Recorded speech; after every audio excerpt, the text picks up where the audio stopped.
Kamusta mga ka-NBA? Sa video na ito, tatalakayin natin ang 45-point performance ni Luka. Kumusta mo na mga updates, balita tungkol sa NBA? Huwag kalimutan mag-like at mag-subscribe sa aming channel. Para sa mga bagong video, salamat sa panonood. Isang pambihirang laro ang ipinamalas ni Luka Doncic laban sa Bucks noong March 14, 2025, kung saan nagtala siya ng 45 points. Muling pinatunayan ni Luka ang kanyang pagiging isa sa mga pinakamagaling na scorer sa NBA.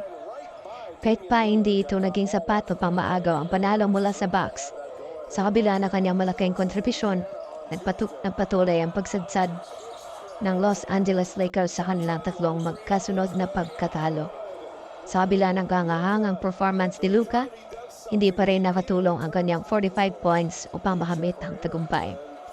Ang tatlong sunod na pagkatalo ay nagdulot ng malaking epekto sa moral ng kupunan at nabigay ng pressure sa kanilang sunod na laro. Ang tanong ngayon ay kung paano magre-respond ang Lakers sa kanilang susunod na laban sa Denver Nuggets upang makabalik sa tamang track.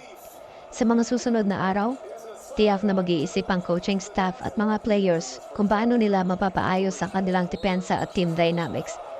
Ang laro ni Luka ay isang patunay na hindi lang siya scorer, kundi leader ng kupunan. Ngayon, ang focus ay kung paano nila gagamitin ang lakas ng kanilang star player upang makabalik sa panalo at mapanumbalik ang kanilang momentum sa playoffs. Sa ngayon ay hindi pa rin nakakabalik si LeBron James sa kupunan matapos ang isang seryosong injury. Sa kabila na kanyang hindi matatawarang galing at dedikasyon sa laro, kinailangan niya magpahinga at hindi muna makapaglaro para sa Lakers. Ang kanyang absence ay nagdulot na malaking epekto sa kupunan, lalo na siya ay isa sa mga pinakapangunahing haligi ng Lakers. Bagaman may mga spekulasyon tungkol sa kanyang mabilis na pagbabalik, pinaliwanag ng team na kailangan niya mag-focus sa kanyang recovery upang maiwasan ng mas malaking pinsala.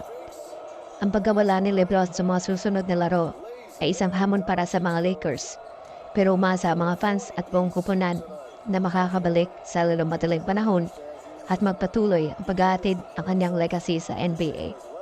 Mga ka-NBA, maraming salamat po sa panonood.